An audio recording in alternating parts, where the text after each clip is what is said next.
Hi, I'm going to make a short video on Aleister Crowley's The Thoth deck. Aleister Crowley drew inspiration from different religions, cults, and astrology, and there are symbols on his cards that are reflecting that. This is the victory card. I'm putting them closer. The Dominion, the Empress,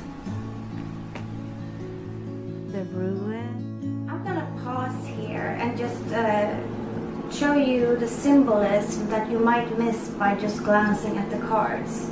Up here you have a sun and a balance scale that represents the sign of Libra. This sword is penetrating through a heart. There are hourglass on the end of these two swords. It's the number 10, and you can incorporate numerology. The color speaks to you, and that can have a meaning too, the color red. So this is a sword card, and it's in the element of air, and air stands for intellect and thinking. So what do you do with all this information?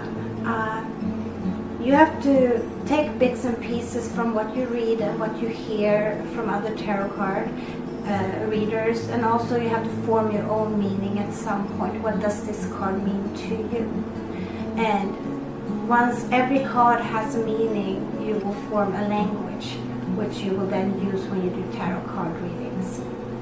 So I'm going to give you a brief description of my interpretation of the card. It stands for somebody who's being in denial, or somebody running into a wall doing the same mistake over and over again and not learning from their mistakes, or just not being able to see something from a different perspective. So that's what this card stands for me. Let's move on to the next card.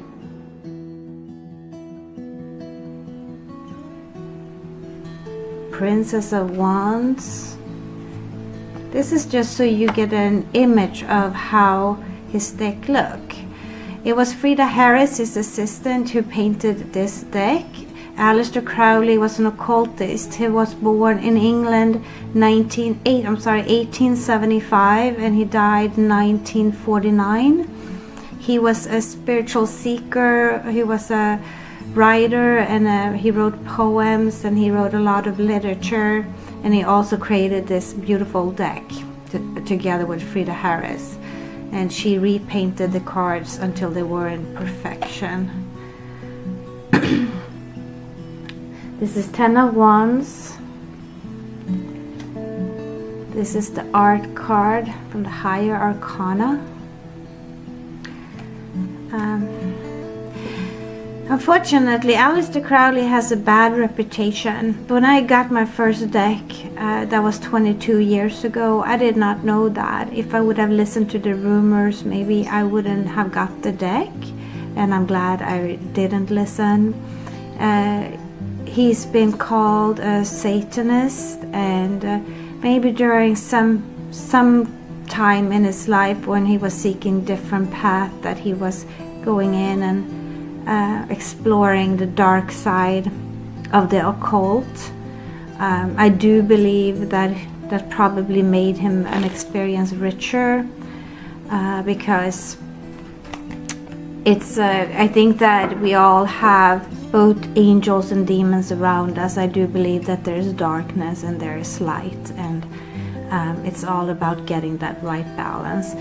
But he created a deck that represents so many aspects of the human psyche, and we're looking at strife. This stands for conflict. When you're having a conflict, and it's a wand card, so it could be an inner conflict. It doesn't, or it could be, yes, I'm going to work and we're having a conflict about this project that we're doing. Simple as that. This is the High Priestess, looking closely at her. Hopefully you can see it, what it says right here, the High Priest, the Priestess. And she's sitting with her arms straight up at the sky on a throne. She is the psychic in the deck. She's very intuitive, very still, like she's just sitting and meditating. This could represent the intuition in us. Intuition is something we all have. And This card is the interference card. We have a Jupiter symbol up here. He has a lot of astrology in his cards, and a Gemini symbol right here. And the swords are going different direction, and it's a sword card. So it's 8 in swords, which represent air and intellect. That can stand for, it could stand for somebody being chemically imbalanced. It could also stand for maybe some moments that we are not having the greatest idea or doing the best things, and we can say, well, that was insane. That was an insane thing I did right there. This is the Emperor. The Emperor is it kind of walks hand in hand with the Empire, with the Empress. And he's the leader in the deck. He's just a leader type that will represent a compassionate, good-hearted, strong leader. Let's see another picture. Ace of Cups is just one of the 4 aces. It's just a beautiful card which represents unconditional love.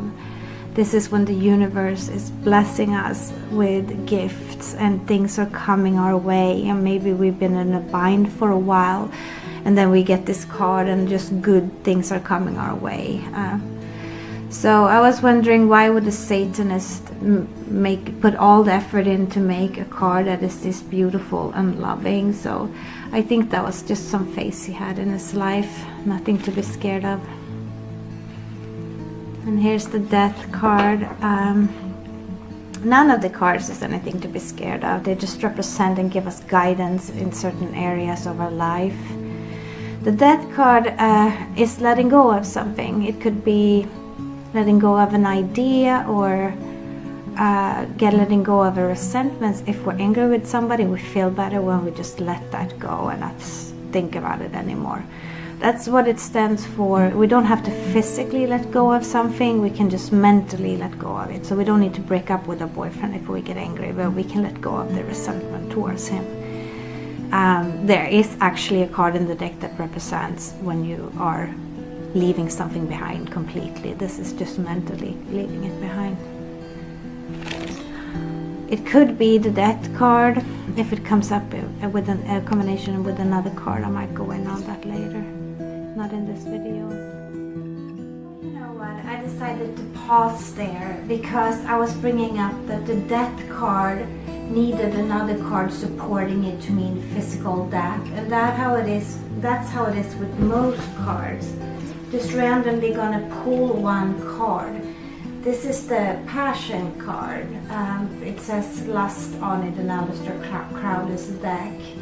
And that means that you're having creativity is flowing, you're having a lot of passion for something. It could be you're a painter, a poet, a musician, and you're just drawing a lot of power.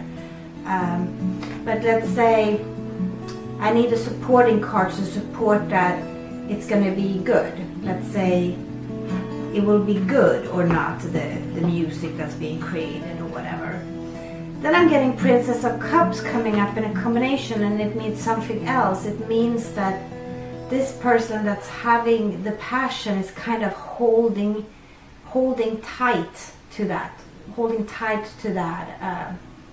Let's say it's music, holding tight to their music and not wanting to share the music with other people, or just being very possessive about their craft. So there's different ways you can start to make combination, and I just wanted to cut in and talk a little bit about that because tarot card can become a lot of fun. The Hierophant, this can represent a marriage. It can also represent a teacher or somebody, or a priest, or somebody who teaches you something. So those are, let's say goodbye with one card here and let you meditate and see if this is something that you would be interested in purchasing. I'm not selling the tarot card deck of Aleister Crowley. I'm not getting paid for doing that or anything. I'm just highly recommended, and I kind of want some of that bad reputation to go away about him. I'm extremely grateful for people that are spiritual seeker and on the path and can show us and share with us what they learned through books, and which he did. That was his way of communicating back then. He wrote it down and he shared it with the world. So I'm grateful for people like that. This is the balance card. It is the higher arcana card. It's a strong card since it's in the trump cards, which is the higher arcana. It says adjustment on it, but that means to stay balanced. You're staying balanced on all levels of your life. Physically, you eat right, you sleep right, you take care of yourself, and you're keeping things in balance. So that's what that card stands for. Okay, thank you so much for watching.